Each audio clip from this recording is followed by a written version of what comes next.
Ons gaan 'n bietjie oor Job praat en Job is 'n baie moeilike boek om eintlik oor te preek, die waarheid daaroor te preek. En ek gaan verduidelik ook hoekom ek dit sê.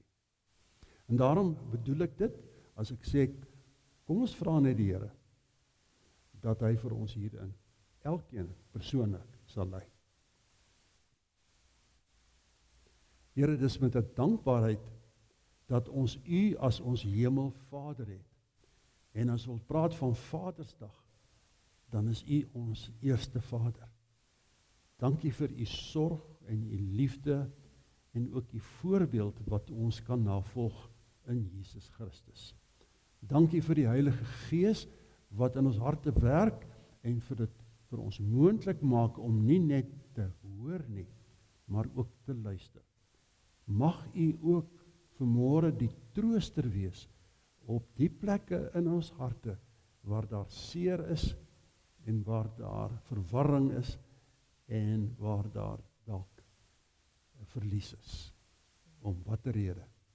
Seën ons Here met die waarheid van die boek Job.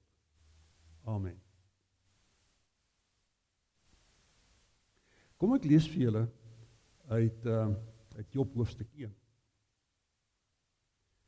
En ek gaan nou lees hier uit die Kanselbybel uit. En die Kanselbybel is natuurlik nou nog, wat is die 83 vertaling.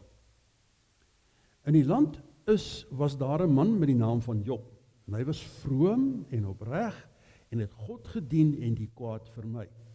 Hy het 7 seuns en 3 dogters gehad en was ook die eienaar van 7000 stuks kleinvee, 3000 kamele, 500 paar trekosse, 500 donkies en baie slawe. Onder die mense in die ooste was hy die belangrikste man. Sy seuns het om die beurt partytjies gehou in mekaar se huise. En by sulke geleenthede het hulle dan hulle 3 susters genooi om saam met hulle fees te vier. En na so 'n reeks partytjies het Job dan sy seuns en sy dogters beveel om hulle vir die bring van offers te reinig, en vroeg die môre het hy vir hulle almal 'n brandoffer gebring. Want, het Job gesê, miskien het my kinders gesondig en God in hulle gedagtes gevloek. Job het dit elke keer gedoen, soos 'n wonderlike goeie pa. Op 'n dag het die hemelwesens voor die Here kom staan, en die Satan was ook onder hulle. Toe vra die Here vir hom, en waar kom jy vandaan? En die Satan antwoord die Here, ek het die wêreld deurkruis. Die Here vra toe vir die Satan, en my dienaar Job, het jy hom raak gesien? Sy gelyke kry jy nie op die aarde nie. Hy is vroom en opreg, hy dien my en hy vermy die kwaad. Toe antwoord die Satan die Here, dit is nie sonder rede dat Job u dien nie. U beskerm hom dan, en sy huis en al sy goed. U maak alles wat hy doen voorspoedig. Selfs sy vee teel vinnig aan. Maar raak nou net aan sy besittings en kyk of hy u nie in u gesig vervloek nie. Toe sê die Here vir die Satan, alles wat hy het, gee ek in jou mag oor. Net aan homself mag jy nie raak nie. Die Satan het daarna van die Here af weggegaan, en eendag toe Job se seuns en die dogters besig was om te eet en wyn te drink in hulle oudste broer se huis, kom 'n boodskapper by Job met die nuus. Die osse was aan die ploeg en die donkies het langs aangewy. Toe oorval die mense uit Skeba ons en hulle roof alles en maak die slawe dood.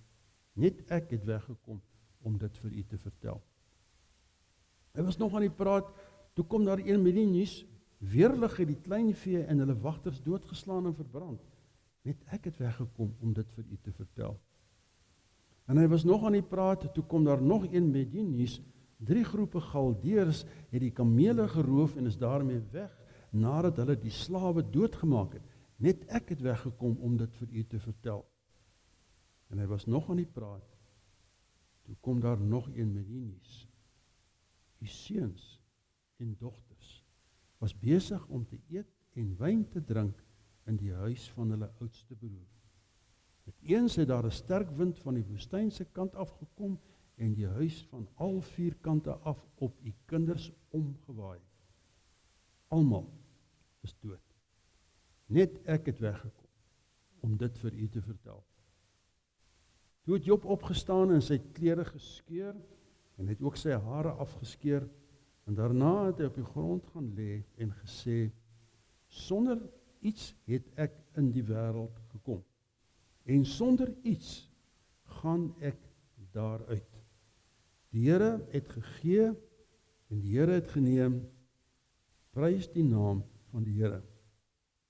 Onder alles het Job nie gesondig of God oor iets verwyd nie. Ek weet dat ons nie altyd so gemaklik uit die boek Job lees nie. As ons wil lees, dan blaai ons baie makliker na ander makliker boeke toe. En tog is Job deel van ons spreektaal, né? Ek glo dit word nog gebruik om te sê, iemand het Job se geduld. Of daar word van iemand gesê, man, jy's nou 'n tipiese Jobstrooster. Jy weet, jy laat my glad nie beter voel nie, laat my nog slegter voel. Jy's 'n Jobstrooster. So dis deel van ons spraak. Ons weet dis van die man Job, maar van die boek weet ons nie altyd nie. Nou, om uit die boek Job te preek, ou sê, jy moet eerder stupid wees of baie dapper. Maar dit vra waagmoed. En ek sê eerlik vir julle, dat deur te worstel met hierdie boek, en wat wil die boek eintlik vir ons sê, het my lank gevat. Ek moet erken, dat ek 50 jaar terug nie oor hierdie boek sou kon preek nie. Jy moet 'n eind loop met die lewe saam, om te kan begin verstaan, waaroor gaan hierdie boek eintlik, sodat jy nie maklik en lig dink jy kan deur alles beweeg nie. Want wat hier gebeur in hierdie boek, en dit is dit, dat hier geweldig baie emosies aangeraak word. Ons onderdruk, veral ons manne, ons onderdruk baie keer ons emosies. Ons vat hierdie seerkry ding vir my, en ek sit hom binne in 'n laaitjie en ek druk hom toe. En dan kan ek nie verstaan, ek praat met my vrou oor 'n ding, hier so 'n dingetjie, en skielik is daar 'n hele klomp goeters wat na vore kom. Want by 'n vrou werk dit mos anders. By haar binnekant se koneksies is aan mekaar. En so as ek nou hier praat, dan raak ek 'n pyn aan van lank terug. So ons manne moet verstaan dat ons die goed anders hanteer. Maar op 'n dag dan kom daai laaitjie vir my oop. En dan sit ek met dinge wat vir my bitter swaar is. Ek glo dat as ons nou vanmôre na hierdie ding lees van Job, dan kan baie van ons identifiseer op een of ander manier. Verlies van 'n kind, verlies van 'n dierbare, hartseer, teleurstelling. Hoe kan so iets gebeur met my? Ek dien dan die Here. Daar kom altyd hierdie hartseer. En gistermiddag was ek skaars hier gewees, toe kom die oproep deur. En ek noem dit nou vir julle sal nou verstaan. Dat my ou vriend wat ek hierdie week nog in die hospitaal besoek het, hy bly in Wittervuur en hy was daar by ons in die hospitaal. Ons ken mekaar reeds 71 jaar. En hy is gistermiddag 5 uur oorlede. Sy naam is Hannes Dorfling. Hy was 'n onderwyser hier in Leidenburg. Weet nie of sommige van julle hom onthou nie, hy het ook polio gehad, so een been, maar hy het rugby afgerig en al die tipe dinge. En skielik is 71 jaar pynlik. En waar ek gisteraan sit ek en dink, en ek gaan terug. En ek besef, ek praat vanmôre oor verlies, maar in my eie hart is daar vanmôre 'n groot stuk verlies. Maar nou is Job baie meer as net 'n boek oor pyn en hartseer en verlies. dit is in die literêre wêreld, die wêreld van goed skryf en beoordeel, bekend as die oudste en die bekendste kunswerk van alle tye. Die bekendste en die oudste kunswerk. Want wanneer jy met literêre werke is daar seker boeke wat uitgehaal word. En hy sit in die geselskap van Homeros, wat in 700 voor Christus die Griekse geskiedenis neergepen het. Hy sit in die geselskap van Virgilius, wat in 19 voor Christus oorlede is, en hy het in Latyn gedigte geskryf, wat vandag nog as briljant beskou word. En dan kom ons hierso na Dante, en Dante was 'n Italiaaner, wat het gewaag het om in die 14de eeu 'n epiese gedig te skryf in 2 dele. En die eerste gedeelte, sy naam is Dante, en dit gaan oor 'n reis deur die hel. Dit is nou in 14, of 13 althans, 14de eeu.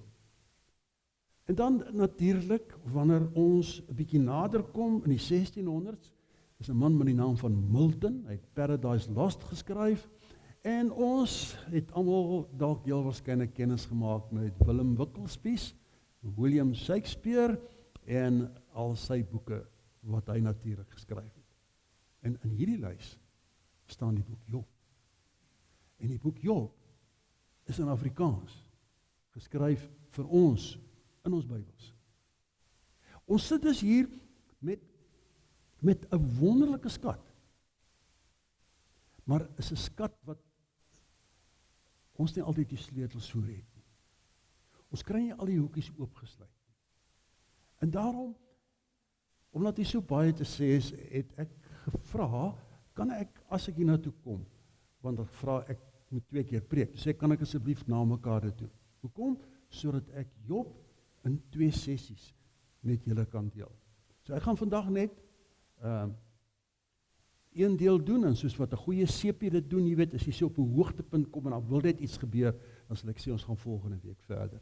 Net om julle nuuskierig te maak, sodat ons volgende week weer 'n bietjie saam kan kuier rondom hierdie wolkende boek.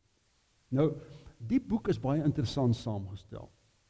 En julle het dalk, as julle het gelees het, agtergekom, hy werk soos 'n toebroodjie. Hy het vooraan vir 1 hoofstuk het hy prosa. Nou onthou, prosa is geskiedenis, dit is feitelik en dit is maklik om te verstaan. Dit is 'n storie. En dan is daar 40 hoofstukke poësie, 'n gedig. En 'n gedig op sy eie is altyd baie moeilik om te verstaan. Dis hoekom ons op die skole ding, as jy met 'n gedig besig is, dan moet jy geleer word wat sê hierdie ou eintlik agter die woorde wat hy gebruik. So hierdie 40 hoofstukke is nie baie maklik nie. Dis poësie. En dan aan die einde van die toebroodjie is daar weer, die laaste hoofstuk, is daar weer prosa.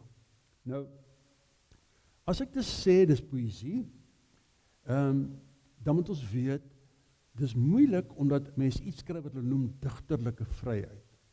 Digterlike vryheid beteken jy kan 'n beeld gebruik wat onsinnig klink, maar die waarheid vir jou beter verduidelik. En so staan daar in die boek Job, die volgende, Job 9 vers 6. Hy wat die aarde uit sy plek skud, sodat sy pilare bewe. En 26 vers 11, en die pilare van die hemel wankel. Nou as ons daarna kyk, dan sê ons, nou weet ek, die aarde is toe plat, want hy staan op 4 pilare.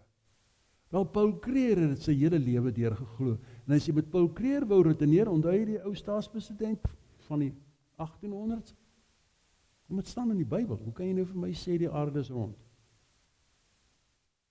Maar dis digterlike vryheid om eintlik uit te beeld, stewig word die aarde in posisie gehou deur die natuurkragte.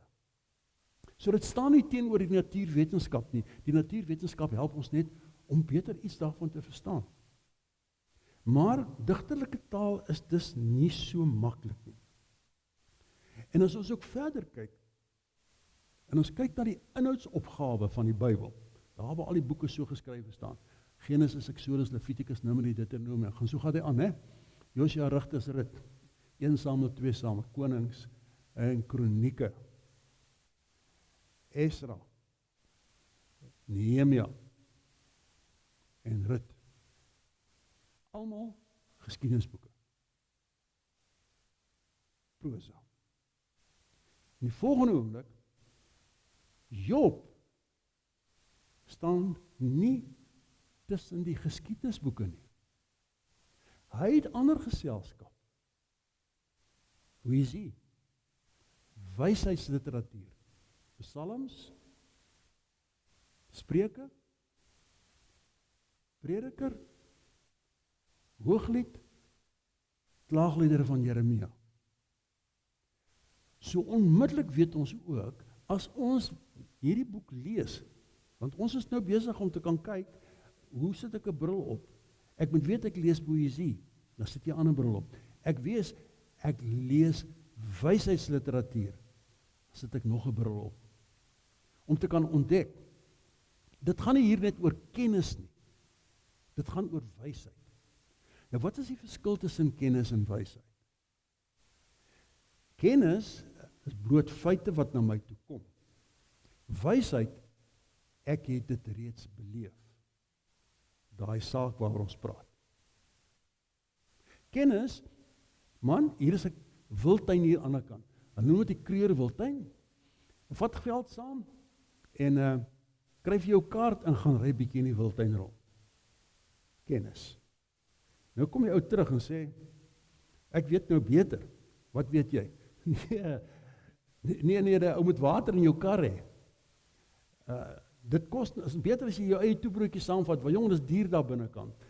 En ek het nie 'n verkyker gehad nie, ek het nie 'n voelboek gehad nie, ek kon nie verstaan wat ek sien nie. Wysheid. Hoor julle? Ervaring bring nuwe dinge by. En dit is hoe om iemand dit baie mooi beskryf het op 'n dag. Toe sê hy, kennis is dit, dat 'n tamatie is nie 'n groente nie. 'n Tamatie is 'n vrug. Dis kennis. Wysheid is, jy kan nie 'n tamatie in jou vrugteslaai sny. Hoor jy die verskil? Kennis en wysheid, wysheid gee vir jou iets meer. En daarom is hierdie boek 'n boek wat vra oor die lewe self. Dit is nie net 'n beskrywing van wat met 'n ander mens gebeur het nie. Dit raak my en jou harte self. En dan is daar sulke frases wat hierin gevra word. Hoekom is ek en jy hier op die aarde? Wat maak ons hier? Hoekom is daar soveel swaar kry? Hoe kan ons praat van 'n God van liefde en kyk net wat 'n verskriklike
Daar is hy. Ekskuus terwyl hy so terugstap. Het vroeër ons al die kinderpreke gehad. En ek onthou al 3 riviere waar ek groot geword vereniging. Het die predikant die dag 'n flitsdag gehad. En hy het die flits vol allerlei papiertjies gehad met sondes in. En hy wou toe nou vir die kinders leer dat hierdie flits kan nie met al hierdie sondes binne in kan hy werk nie. En is baie ernstig met hierdie flits van hom, en hy sê, wat dink julle, ek moet keer hierdie flits? En daar kom so 'n vinnige stemmetjie, sy batteries is flat. Nou ja, daai tyd mag jy nie gelag het nie, maar ons het baie gelag. So dis nou wat nou gebeur het. Maar gelukkig kan ons baie gou jou saakie regmaak, so baie dankie daarvoor. So wat ons gebeur is dit, en dit is dit dat hierdie boek, Job, het verskriklik baie vraagtekens in. Weet julle, daar's meer vraagtekens in Job as wat daar antwoorde is. Dis mos die lewe. Ons het almal meer vrae as wat ons antwoorde het. En maklike antwoorde kan op baie dinge nie gegee word. Maar nog verder, wat in hierdie boek gebeur, is dat die mens God bevraagteken. God aanvat en met hom praat en met hom stoei rondom hierdie goeters. Nie net 'n ding in die lug vra nie, maar Here, ek wil jy moet beantwoord. En nog beter, God laat dit toe binne in die Bybel. Hy maak daarvan 'n werk wat deur alle mense oor die wêreld gelees word, al is dit net vir die literêre waarde daarvan. Wat 'n wonderlike boek wat ek en jy dus hiermee besig is om oop te maak. Nou, wat leer ons in die eerste plek? Die vraag is dit, gebeur slegte dinge met goeie mense? En die antwoord is baie duidelik, né? Die antwoord is duidelik as ons dink aan wat 'n wonderlike en goeie mens was Job. Selfs God gee vir hom 'n getuigskrif van hoe goed hy is. Slegte dinge gebeur ook met goeie mense. Ja. Maar wag so 'n bietjie, hier is nog ietsie wat 'n mens pla. Wat soek Satan hier voor die troon? As we dalk net 'n oomblik daaraan dink, hier is 'n ander rolspeler wat inkom. En Satan staan tussen die engele. Wat gaan aan? Openbaring 12 gee vir ons die eerste keer die antwoord op dit. In Openbaring 12 lees ons dat Satan een van die hoofengele was. Lucifer, sy naam. Die ander is natuurlik iemand soos Gabriel. Maar hy het 'n derde van die engele wat God geskaap het hy meegesleer, sê Openbaring 12. Hy het hulle opgestook teen God en hulle het 'n opstand bewerk teen God en wou God terroriseer, God seermaak op watter maniere ook. En dis eers na die kruisiging en die opstanding van die Here Jesus Christus en die oorwinning van die dood wat daar staan, en Michael wat die ander hoofengel was en sy leermagte het Satan uitgegooi.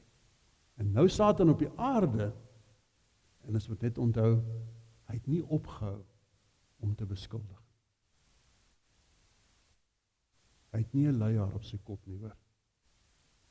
So dis 'n ding wat vir ons ook elke dag 'n baie belangrike feit moet wees rondom ons pyn, want wat gebeur is dit, hy is een van hierdie ouens wat jou skop terwyl jy op die grond lê. En ons moet besef dat wanneer ons deur pynlike prosesse en tipe dinge in die lewe gaan, dan gaan hy ook probeer om iets reg te kry. Ons sal nou net daarby uitkom, waarna toe kyk hy toe. Maar wat hy doen is, hy kom hier en hy kom staan hier voor God en hy wil God se oogappel Job beswadder. I'll cut him down to size, was heel waarskynlik sy motto. En hy, toe God vir hom vra, het jy my diensknegt Job gesien? Vraagteken. Antwoord Satan hom met vraagtekens.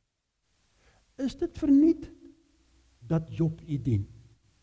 Wat dink jy wat gaan gebeur as dit en dit en dit? Wat hy eintlik besig is om te sê is, kan ek dit nou maar gewone taal sê. Hoor die Here, het is baie maklik om U te dien. Vir alles het goed gaan. Ek sou ook, as alles met my goed gaan, sal ek U dien. Maar weet jy wat, ek ken die mens. Vat aan hom, maak hom seer, en dan gaan hy vloek in die gesig. So Job dien U nie terwille van wie U is nie. Job dien U terwille van wat in die hand is, vir wat U vir hom gee. Dis hoekom hy so 'n getroue man is. So moenie maar nou met my kom met storieetjies wat my vertel van hierdie wonderlike Job nie.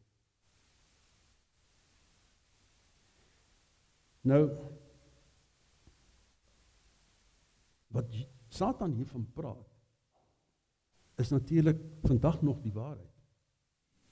Op 'n manier het hierdie leuen van Satan deurgeglip na my en jou toe. Kom ons dink bietjie mooi. En dit is dit, dat ons dink, baie maklik, voorspoed is gekoppel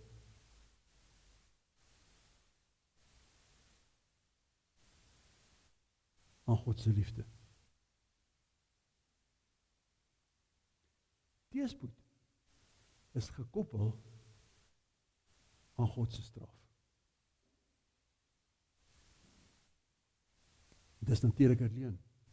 Dis 'n verskriklike leuen. En tog, die oomblik as dit met my sleg gaan, wat sê ons? Hoekom straf God my so? En daarom is ons besig om daai leuen te erken. Met ander woorde, ons kan eintlik ons eie lewe kan ons bepaal. As ek al die regte dingetjie doen, dan sal God my seën. Maar ek moet net oppas, as ek die verkeerde goed doen, dan gaan God my straf. So ek kan self bepaal hoe gelukkig gaan ek wees. Vriende, dis nie die waarheid nie. Dis nie wat in die Bybel staan. En dit is dit dat vrae soos, hoekom hoor die Here my nie? Het te doen met hierdie ding. Nee, want dit gaan nou sleg, so nou bid ek en nou hoor die Here my nie. Nou moet hy dit regmaak. So dit is presies dieselfde ding wat hy in hierdie boek inskryf. Want later toe Job se vriende by hom sit, en hy vir hulle vra, hoekom gebeur hierdie slegte goed met my? Julle wat sê hulle vir hom? Dis jou eie skuld. Jy het iets gedoen. Ons gaan later volgende Sondag 'n bietjie meer daaroor praat. Jy het iets gedoen en jy steek dit weg. Nou maak jy verniet asof dit alles so wonderlik in jou lewe gaan. Dis jou eie skuld, sê hulle vir hom. Nou goed, kom ons gaan nou 'n bietjie verder met die verhaal. Wat hier gebeur, is dat Satan daag eintlik vir God uit. Tot 'n tweestryd. Kom ons noem dit 'n boksgeveg. Want daar's 'n ronde 1 en 'n ronde 2 wat ons so môre gaan na kyk. En ronde 1 sê die Here vir Satan, jy kan sy goed wegvat, daai goed wat jy sê hy my voordien. Vat dit weg, kyk ons. En dan doen hy dit, en dan lees ons in vers 21 en 22. Job wat sê, nadat hy op die grond gaan lê het, sonder iets het ek in die wêreld gekom, en sonder iets gaan ek daar uit. Die Here het gegee, die Here het geneem, prys die naam van die Here. En onder alles het Job nie gesondig of God iets verwys nie. Ronde nommer 1, wie wen? God. Ja, Job het nie gesondig. Maar Satan nou nie daarvan om te verloor nie. Nou kom hy terug en sê, nee, dis onregverdig. U het my nie 'n kans gegee nie. 'n eweredige kans nie. Toe jy vir my gesê het, ek mag nie sy gesondheid aanraak nie, toe het jy eintlik die eie oorwinning bepaal. Maar kom ons raak sy gesondheid aan. Dat hy siek word. Dan gaan jy sien. Ek weet u, rond die 2, dan wen ek.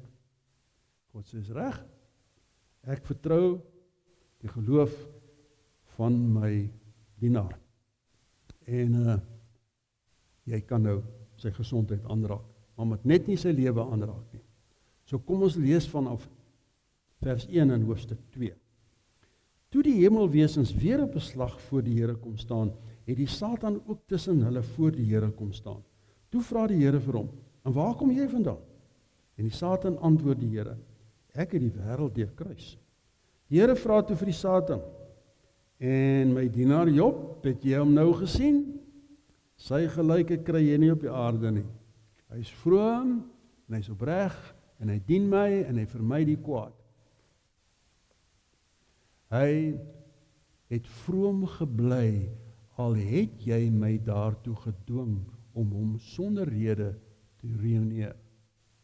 Ek het die ronde gewen. Ja, sê Satan. Dit bewys nog niks. 'n man sal mos alles gee wat hy het, as hy net kan bly lewe. Maar raak nou net aan sy liggaam en kyk of hy u dan nie in die gesig vervloek nie. Toe sê die Here vir die Satan, goed, hy is in jou mag, net sy lewe mag jy nie neem nie. En die Satan het van die Here af weggegaan en vir Job met pynlike swere getref, van sy kop tot sy tone. En Job het op 'n ashoop gaan sit en hy het 'n potskerf gevat en hom daarmee gekrap. En sy vrou het vir hom gesê, bly jy nog steeds vroom, vervloek God en sterf. Toe sê hy vir haar, jy praat nou soos 'n vroumens sonder verstand. As ons die goeie van God aanvaar, moet ons nie ook die slegte aanvaar nie. Onder alles het Job met geen woord gesondig nie. Die vraag is nou, wie het die tweede ronde gewen? En as ons lees tot waar ons nou gelees het, dan sê ons, God en Job het die tweede ronde gewen. Maar nou is die antwoord nie heeltemal so maklik, want die lewe is nie so maklik. En wanneer ons verder beginne sniffel en beginne lees in hierdie boek, kom iets anderste na vore. En die manier waarop ons na moet kyk, wat is vir God die belangrikste? Waar is sy sagte plek? Waar kan God die maklikste seer gemaak word, teleurgestel? Toe hy die mens gemaak het, wou hy 'n verhouding met hom hê. Dis hoekom Satan die verhouding aangeval het. En daarom staan daar in die Bybel dat daar's 2 verhoudings wat vir God uiters belangrik is. Die eerste ene, jy moet God lief hê met jou hele hart, met jou siel, jou verstand, jou kragte, alles, né? Verhouding met God is nommer 1. En jy moet jou naaste lief hê soos jouself. Dis die tweede verhouding wat vir God belangrik is. So ons as nou dit vat, kom ons kyk net 'n bietjie of hierdie toets wat ons nou gaan gebruik, geslaag het. En wat ons nou gaan sien is, en dit is dit, as ons lees in 2 vanaf vers, die volgende vers wat ons nou daar het, né?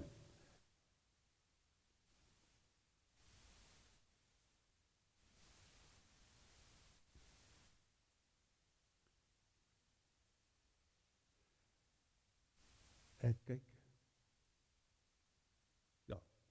Ek wil net gou my plek soekie so. Dis in Job 3 vers 1. Toe het Job begin praat. En dis nou na sy vriende kom kuier het. En hulle rustig daar gesit het. Toe het Job se hart begin nou oopgaan. Toe begin hy nou eerlik sê. Voordat het hy gesê, ek aanvaar dit, maar in hoofstuk 3. Hy het gesê, die dag waarop ek gebore is, moes nooit aangebreek het nie. Die nag toe daar gesê is, 'n seentjie het in die wêreld gekom, daardie dag moes net donkerte gewees het. God daarbo moes dit nie eens raak gesien het nie. Geen lig moes die dag deurgebreek het nie. Donkerte en duisternis moes dit opgeëis het. Wolke moes daaroor toegetrek het. Sonsverduistering moes dit oorval het. Die donkerste moes daardie nag ingesluk het. Dit moes nooit ingereken gewees het by die dae van die jaar nie. Dit moes nooit bygevoeg gewees het by die berekening van die maande nie. God het 'n fout gemaak deur my 'n mens te maak. Dis maar eintlik wat hier staan. En ons begin dus nou agterkom dat hier iets in die verhouding met God en sy vertroue in God begin skeefloop. En daarom as ek nog vir jou gaan lees in kom ek lees gou hierso in Job 30. Hy sê hier, Job 30 vanaf vers 20. Ek roep na u, hoofletter, maar u antwoord my nie. Ek staan daar en u kyk net na my. U het wreed geword teenoor my. Met u magtige hand behandel u my soos 'n vyand. U tel my op die wind en laat my wegdryf. Die stormwind waai my uitmekaar. Ja, ek weet, na die dood laat u my omdraai, die ontmoetingsplek vir almal wat leef. Kan jy hoor, hy is nou kwaad vir die Here. Al die dinge wat hy geglo het, is besig om te wankel. En dit is wat Satan natuurlik baie graag wil bereik. Dit lyk dus asof Satan besig is om die tweede ronde ook te wen. En toe ek hierdie ding lees, toe onthou ek dat ek die getuienis gesien het van 'n Italiaanse Rooms-Katoliek, wat om een of ander rede tydens die Tweede Wêreldoorlog by een van hierdie kampe waar hulle die Jode doodgemaak het, moes hy daar werk. En hy vertel dat op 'n dag, nou wat gebeur het, daar's natuurlik hierdie groot oond, en dan het hulle die mense gestroop van alles, en dan mans, vrouens, kinders, almal, dan loop hulle in 'n ry binne in hierdie gebou in, word die deure toegemaak en dan word daar gif binne ingegooi. En dan wanneer almal dood is, dan word hulle nou natuurlik verwyder. En die Jode loop daar, en tussen hulle is daar 'n rabbi. Hy sê, en die rabbi haal aan uit die Ou Testament al die beloftes wat God gemaak het vir sy volk. En hy herinner God dat God hulle sal beskerm. Die een Bybelteks na die ander met waarheid in. En toe hy so naby die deur kom, is daar nog 'n laaste kreet tot God. En daar gebeur niks. En voor hy by die deur instap, skreeu hy, "There is no God." Daar is nie 'n God.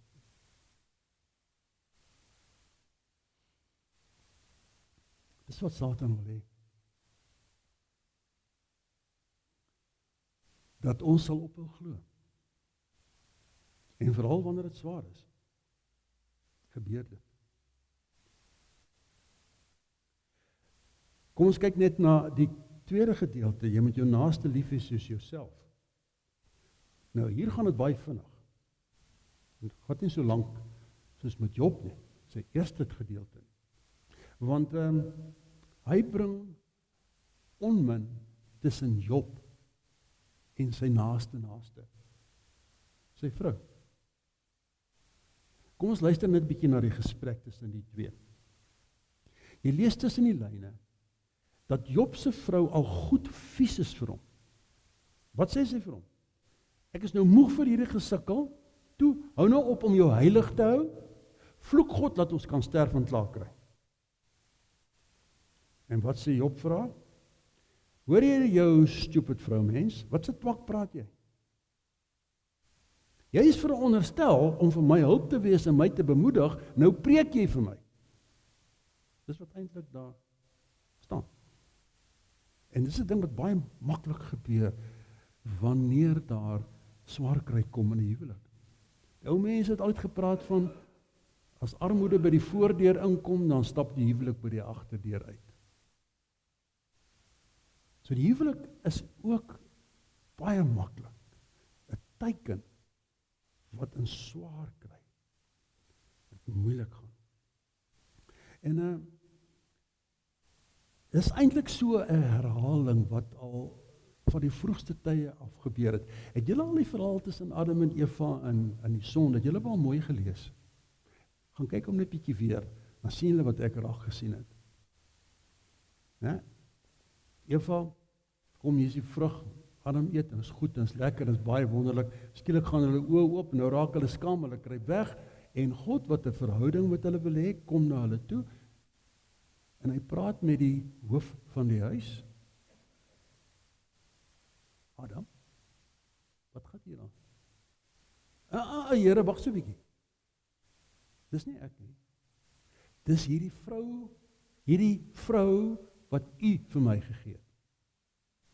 Hoor julle, sy word nou objek. Sy is nie meer liefie en skattie nie. Sy is nou die vrou. So dis die eerste ding wat gebreek het. Die eerste huwelikstwis kry ons sommer daar vroeg in die Bybel. En die skare wat daarmee saamgekom het. So ons moet weet dat dit 'n verhouding is wat baie goed moet opgepas word. Nou, ongelukkig is dit so, dat hierdie verhouding wat Job met sy vriende het, wat eintlik baie goed begin, en wanneer hulle kom sit daar en kom toon medelee, en ons sal volgende week sal ons meer bietjie praat oor hierdie gedeelte, maar wat uiteindelik gebeur is, en dit is dit, dat hulle begin hom beskuldig.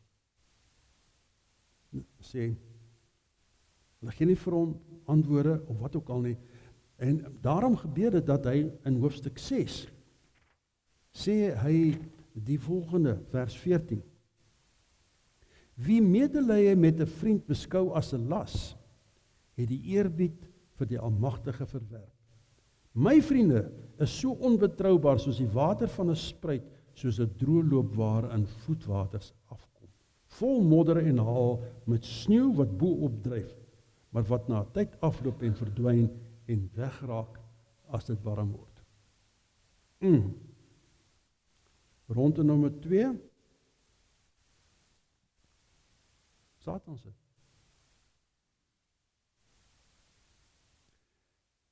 Ons sal volgende week verder daarna kyk. Maar kom ons maak net by mekaar. Wat het ons vandag geleer?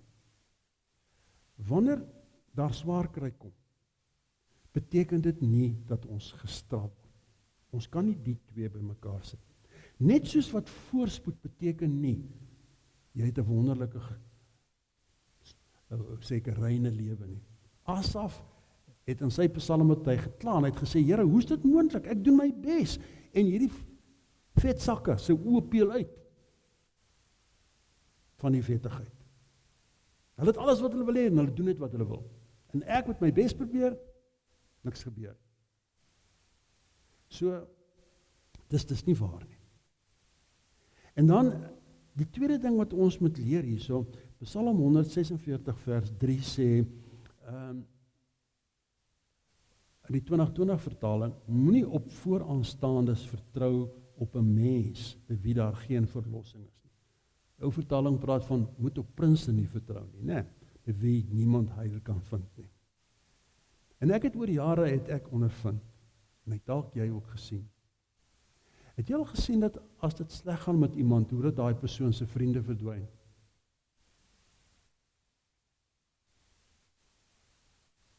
Swaar kry en eensaamheid loop baie keer saam. En daai eensaamheid van daai persoon is my verantwoordelikheid. Is my skuld as ek ook verdwyn. Ons het mekaar nodig in tye van swaar kry. Maar hulle sê, jy leer jou ware vriende ken wanneer jy verliese het, wanneer dit swaar is. Ek sit nou die dag by 'n begrafnis en daar is 'n lange lys van dankie vir die oproepe, dankie vir die kos wat aangedra is, dankie vir die kaartjies en die blomme en die dit en die dat, so 'n hele lys van dankies wat daar is. En ek luister daarna en is my wonderlik. Maar ek begin toe sinies raak. En ek sê oor 3 weke, gaan jy nog kos dra? Gaan jy nog kuier? Wat gaan gebeur as daai persoon vanaand die deur toemaak en alleen in die huis instap? Wat dan? Waar is jy dan? Want dis wat die swaar is. Daarom moet 'n prinses nie vertrou nie. Maar 'n goeie vriend is kosbaarder as goud. En ek en jy kan sulke vriende wees vir ander, om te onthou, ook na die tyd. Ek het die gewoonte by myself aangeleer, dat wanneer 'n vriend, iemand wat oorlede is, dan bel ek nie dadelik. Dan daar soveel oproepe. Ek sal so na 3 weke, selfs 'n maand, sal ek weer bel. Dan sal ek bel. En dan hoor daai persoon beter as op die eerste dag. Maar dit is nou maar net by my. Maar hoor julle wat ek vir julle probeer sê? Na 3 maande weer. Daar's mense wat ek al vir 36 jaar, 1 keer 'n jaar bel, want op daai dag het hulle kind verloor. En elke keer as ek hulle bel, 36 jaar, dan huil hulle. En hulle huil en sê, jy is die enigste een wat nog onthou. Hoe moeilik is dit? Sit dit op jou foon. Sê ek moet bel. Ek wil dit nie 'n verjaarsdag noem nie, maar dit is mos 'n verjaardag. En dat ons op daai manier vir mekaar kan sterk maak. Ons het mekaar nodig. God wil dit hê, met daai verhouding. En ons het ook vandag geleer, pas asseblief ook jou huwelik op, wanneer daar swaar kry kom. Wanneer hulle sê 7 sakke sout saam opgeëet het, waarna verwys hulle? As jy deur swaar kry gegaan het, jou huwelik gaan hou. Aan die einde van die dag, is dit werd. Maar deesdae lyk dit vir my, nee. Het is baie makliker om net oor te gee. Om pad te gee. Die Bybel is ook nie 'n boek wat beloof dat dit altyd met ons sal goed gaan nie. So asof goed gaan net te doen het met seëninge. Daar is ook seëninge binne in swaar kry. Die Bybel sê dat daar is skatte wat in die donker weggesteek is. En as ek vandag hier sê dat ek het die meeste geleer, ek het Job begine verstaan, toe ek self swaar kry. Ek het Prediker die eerste keer in my lewe verstaan, toe my pa dood is. Toe lees ek met 'n ander manier. So hartseer maak ook ander deure oop. En ek kan ook uit daai tyd uitleer. En dan net 'n laaste vraag. Waar was God toe Job swaar gekry het? God was daar. Hy het alles gesien. Hy het alles gehoor. Ek beloof dit vir jou. As ons die laaste hoofstuk lees, gaan jy agterkom hoe betrokke was God. Maar hoekom het God nie ingegryp daar waar hy swaar gekry het nie? Hy het mos nou klaar gewys wat hy wil. God wou ook toelaat dat daar 'n boek soos Job geskryf moet word. God wou ook toelaat dat ons moet leer, dat ons gebed word gehoor, maar nie dadelik altyd verhoor nie. Volgende week lei die klok weer vir die volgende rondes. Amen vir vandag.